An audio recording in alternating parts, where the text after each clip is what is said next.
Hi, hello, I'm Sam Harrison. I read, review and discuss fantasy and science fiction books, and today we've got the January wrap-up. So I really enjoy making monthly wrap-up videos, and there is a very slight change to monthly wrap-ups for this year, and I do really want to talk about that, and I think that it's going to be a lot of fun.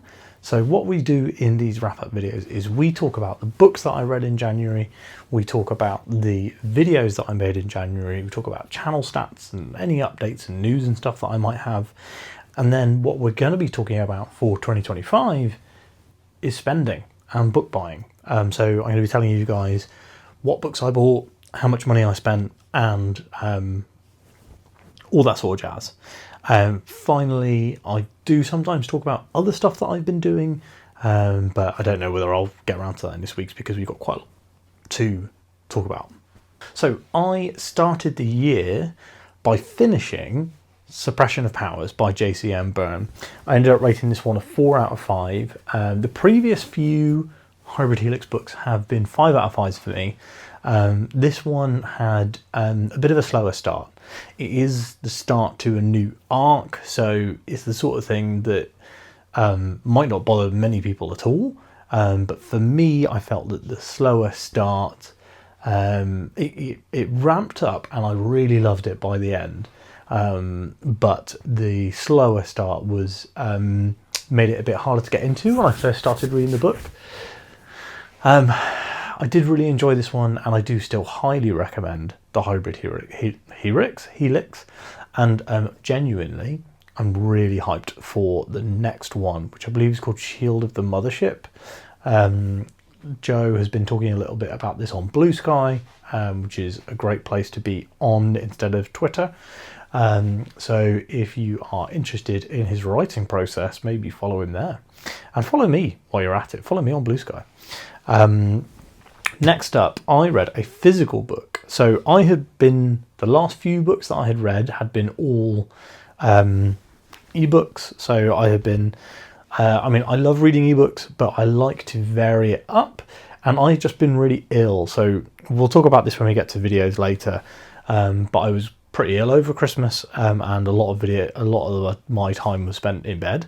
So I really wanted a physical book that wasn't looking at a screen, because I'd been looking at screens watching shows and stuff on telly just because that was all I could do. So I wanted to read a physical book, and all of my books on my bookshelf that were like my to be read next up books to be read, all of those books were blocked away because I was sleeping on the sofa bed in this room. This is a sofa bed, and the only book that I had to hand that I could read was The Blade Itself by Joe Abercrombie. So Laura and Mare have been trying to bully me into reading this for feels like years at this point, probably about 3 months. But this was a really interesting book, and the book is really well written. There's no point in this book where I was like, I'm bored and I want to stop reading, but I felt like there was no direction at the beginning of the book. One of the great things that George R.R. Martin does in Game of Thrones is he gives you a big thing that you are aware of, zombies, White Walkers, etc., in the very first prologue for the very first Game of Thrones book. And because of that, you are always aware that there is a bigger story going on. Joe Abercrombie does not do that. You don't really become aware of the bigger story and what the overall overarching problem for our characters is going to be until like the 60-70% mark. And once that kicks in, the book instantly shot up in my regard. But to be fair, the fact that it was a 4-star previously shows that it's still a very, very good book. By the way, this copy I got damaged, and my actual copy of it is on the shelf. This is just a damaged copy that I bought secondhand ages ago and was going to donate. But never got round to it, and lucky because I really needed it when I was feeling really ill. So yeah, The Blade Itself was a really good book. I devoured it in just a few days. And these editions, by the way, these lovely matte covers, like I love the texture and the feeling of this cover with like the gold foiling. You can see it, it's like proper shiny. Yeah, really, really rate these specific physical editions and also this book. I think it was great. I love the characters and I'm really looking forward to, now we have that direction that we're all facing towards, seeing these characters all grow and work together and that sort of thing. Really excited for the next book in this series. After this, I read an ebook. Actually, I read a book that I don't own physically, and I'm very proud of myself for not going and buying this book or taking it out from the library and using petrol to go drive to and from. I owned it digitally and I was like, I'm going to just read this digitally. I'm not going to get a physical version of the book, even though I do really like having both. And this one was Steelheart by Brandon Sanderson. This is the first book in his Reckoners trilogy. Reckoners is like a superhero urban fantasy series. I do believe it's YA, but it felt pretty adult. I think maybe the only thing that made it feel a bit YA was the like made up curse words. Like they say sparks instead of shit or whatever. And they call someone a slonce instead of like an asshole or whatever. Interesting choice in those vocabulary. I don't know why you would bother. Like I think YA has swearing in it. Some YA has like tons of sex in it, so whatever. Anyway, so Steelheart was really interesting. I like the concept of this world that is just full of supervillains and there are no heroes, and what that would do to society. And Brandon has done what Brandon always does, which is do an incredible job with his world building. And so because he's taken that concept of the world of supervillains and kind of taken it to the logical execution, the logical endpoint of that, we have this like fractured US run by these like warring feudal supervillain lords. A really, really interesting storyline and world, and the main lead character who is a young man who's like wants to hunt down and kill these supervillains, and in particular Steelheart. Does he do it? You'll have to read the book, but I gave this one a 4 out of 5. I think that when I initially read this, because this is a reread for me, I think when I initially read this I did give this a 5 out of 5 years ago, but when I reread it, I felt like it was good, really, really great, but not fantastic, not exceptional, not up to the quality of like Stormlight Archive, Wind and Truth, etc. And from Sanderson's oeuvre. But I did enjoy it more than some of Sanderson's stuff. Like, I think I probably preferred this to like Warbreaker and to Sunlit Man. Despite many people probably thinking I'm an insane person for saying that. This was a super quick and breezy read that I had tons of fun reading. It's a real proper like pulpy page turner. So if that's something you're in the mood for, if you need to bust that slump, Reckoners is probably a fantastic shout for you.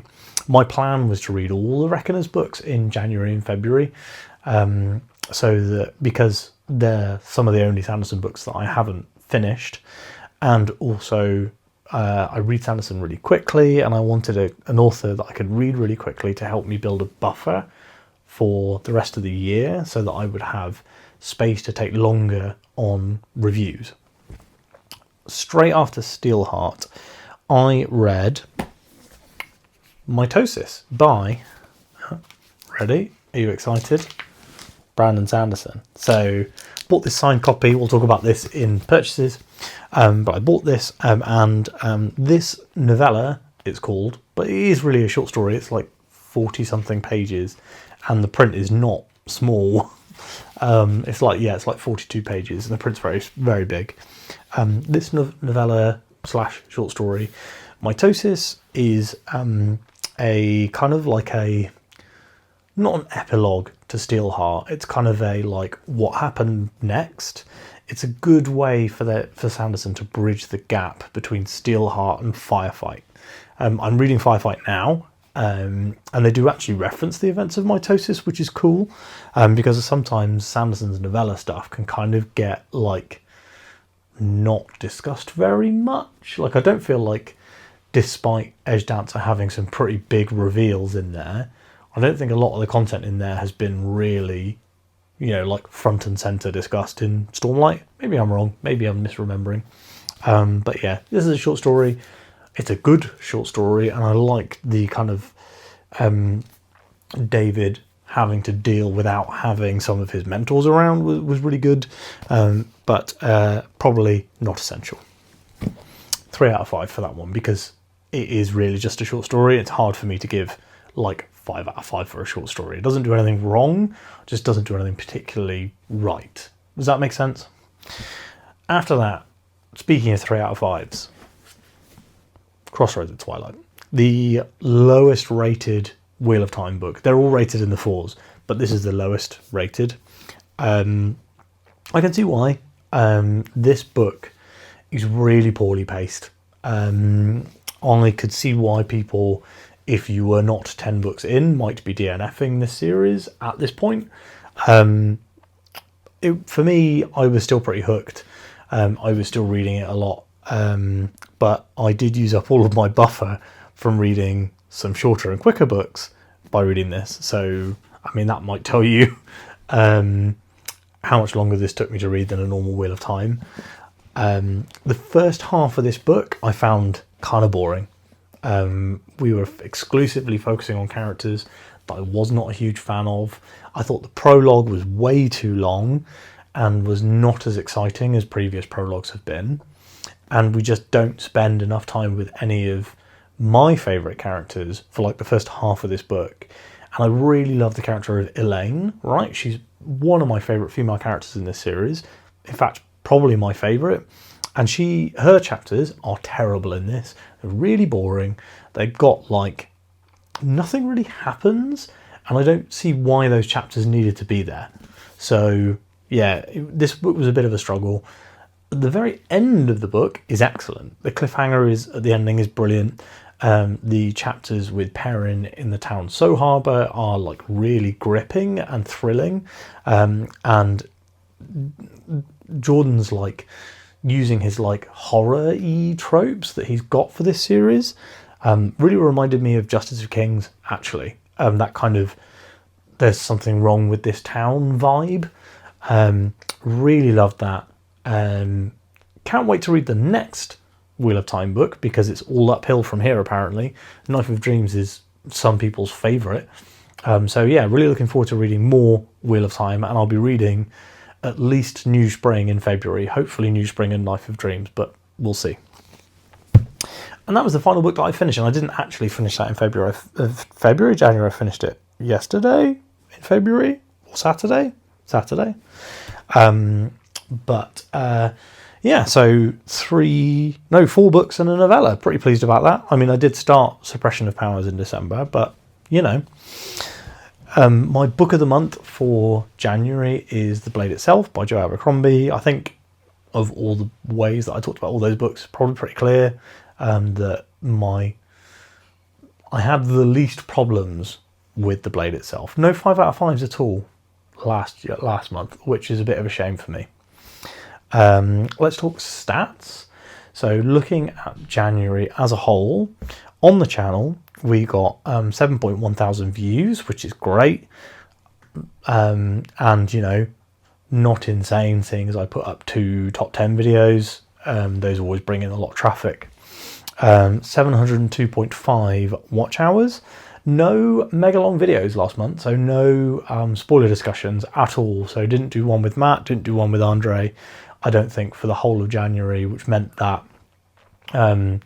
where I might get, you know, 100 watch hours from one of the mega long videos, I didn't get any of that last month. So lower watch hours than usual, but still, you know, still a very good month.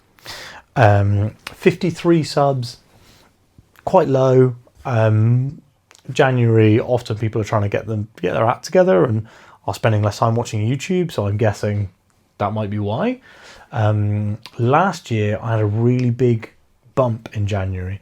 but I did also start reading Wheel of Time, so all the Wheel of Time fans found me around then. So if you're still here from last January, let me know down in the comments. Tell me I subscribe for Wheel of Time and I'm still here, blah, blah, blah. That would be really fun to read about, and I'd love to chat with you down there. What was the best video I made last month? The best performing video that I made in January was my top 10 series of all time. I was not planning on recording this video in January. I was planning on waiting until I had finished Wheel of Time to update this list. But then I saw Murphy Napier did a video, which was her top 10 series, and she said that she updates it every January. And actually, that made a lot more sense to me. So from now on, look forward to top 10 updates every single January. And I am going to be changing that. So previously, my top list was a top 5, and it was only series where I was up to date or I'd read all the books. But now, any series I've read is eligible. So, for example, The Blade itself, which I'd only read one book, made First Law eligible for that list. Also, my worst performing video was the Suppression of Powers review. However, 50 views for a small channel like mine for a 6th book in an indie sci-fi series, I think is actually pretty good. So I'm pretty pleased with the performance of that. And for that to be my lowest performing video was pretty good. Put out 12 videos last month. On the new schedule for the channel, I'll be doing 3 videos a week plus some bonuses every now and then. But yeah, 3 videos probably a week for the foreseeable future. And pretty cool to get a still really good amount of views and watch hours, even with only 12 videos in a month. So thanks so much for everybody who watches. I know I don't say this often enough, but I'm incredibly grateful and thankful for everyone who even spends a minute watching a video on my channel. So I hope you have enjoyed all the videos that you've watched, and if there's anything that you want to specifically see from me, whether it's a book you want me to review or a list you want me to make or anything like that, please drop into the comments and let me know. Finally, we come on to the big boy. We come on to the money zone. So in the money zone this week, I would like to tell you guys that this month, in January, my YouTube channel made £26.89, which is really good. My target for revenue for YouTube is for it to be over £15 per month. And we're well over that, and that will see me in a good stead for the rest of the year, where there may be months where I'm not over that. But for now, £15 a month, really pleased with that. Well, £26.89, really pleased with that. And then in terms of money spent out, so I actually paused my Broken Binding subscription. As you guys know, I'm on a book buying ban, and I thought the best way to so I didn't want to give up the Broken Binding subscription because there's like an 8,000 person waiting list, and I don't want to have to go back on that.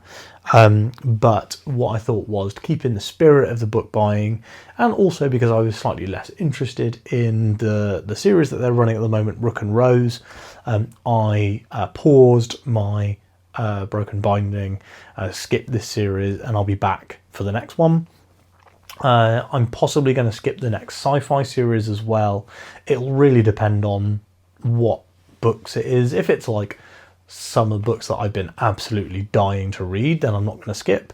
But I might skip it if it's something I'm not interested in, like the Remembrance of Earth's Past trilogy. I got those from Broken Binding because I forgot to skip. And eventually, when the 3rd book arrives, I'll probably sell those online.